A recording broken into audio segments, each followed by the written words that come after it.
First reading, a reading from the book of Ezekiel, chapter 37, verses 12 to 14. So prophecy said to them, the Lord Yahweh says this: I am now going to open your graves. I shall raise you from your graves, my people, and lead you back to the soil of Israel, and you will know that I am Yahweh. When I open your graves and raise you from your graves, my people, and put my spirit in you, and you will revive, and I resettle you on your own soil, then you will know that I, Yahweh, have spoken and done this, declares the Lord Yahweh. This is the word of Lord. Thanks be to God. Second reading. A reading from the letter of St. Paul to the Romans, chapter 8, verses 8 to 11. And those who live by their natural inclinations can never be pleasing to God. You, however, live not by your natural inclination, but by the Spirit, since the Spirit of God has made a home in you. Indeed, anyone who does not have the Spirit of Christ does not belong to him. But when Christ is in you, the body is dead because of sin, but the Spirit is alive because you have been justified. And if the Spirit of Him who raised Jesus from the dead has made His home in you, then He who raised Jesus Christ from the dead will give life to your own mortal bodies through His Spirit living in you. This is the word of Lord. Thanks be to God. A reading from the Gospel according to St. John, chapter 11, verses 1 to 45. There was a man named Lazarus of Bethany, the village of Mary and her sister Martha, and he was ill.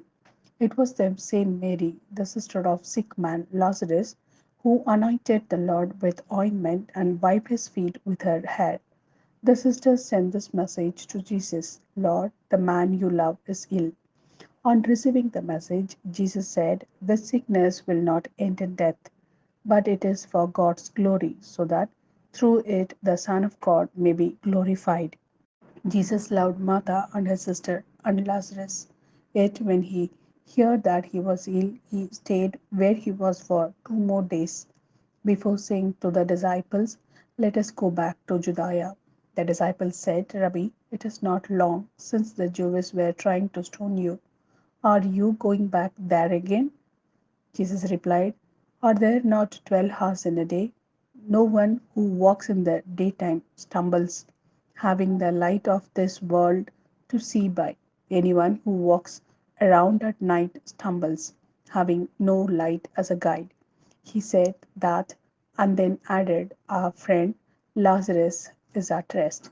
I'm going to wake him. The disciples said to him, Lord, if he is at rest, he will be saved.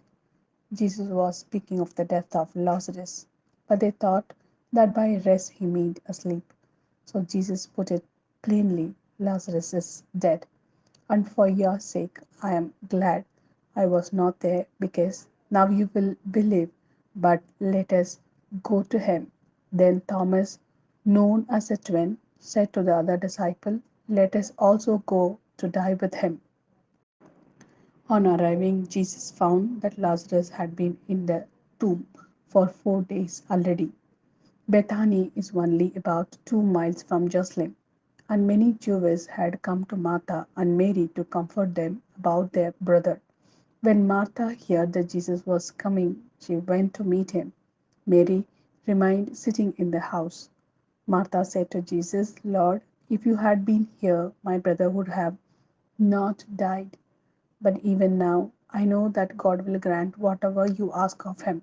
Jesus said to her, your brother will rise again. Martha said, I know he will rise again at the resurrection on the last day. Jesus said, I am the resurrection. Anyone who believes in me, even though that person dies, will live. And whoever lives and believes in me will never die. Do you believe this? Yes, Lord, she said. I believe that you are the Christ, the Son of God, the one who was to come into this world. When she had said this, she went and called her sister Mary, saying in a low voice, the Master is here and wants to see you. Hearing this, Mary got up quickly and went to him. Jesus had not yet come into the village.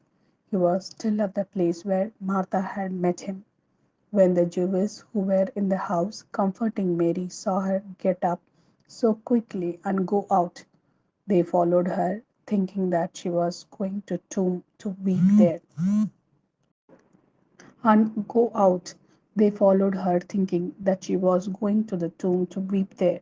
Mary went to Jesus, and as soon as she saw him, she threw herself at his feet, saying, Jesus, if you had been here, my brother would not have died. At the sight of her tears, and those of the Jews who had come with her, Jesus was greatly distressed, and with a profound sigh, he said, where have you put him? They said, Lord, come and see. Jesus wept. And the Jews said, see how much he loved him.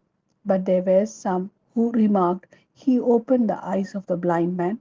Could he not have prevented this man's death? Signing again.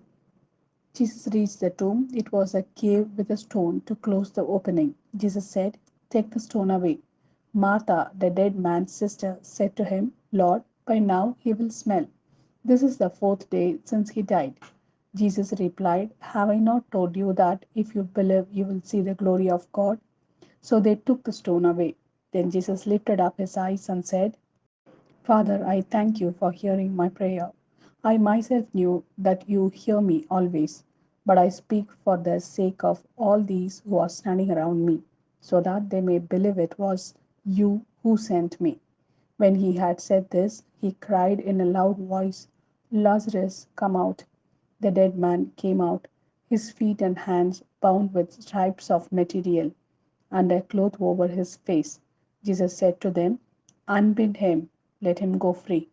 Many of the Jews who had come to visit Mary and had seen what he did believed in him. This is the word of Lord. Thanks be to God.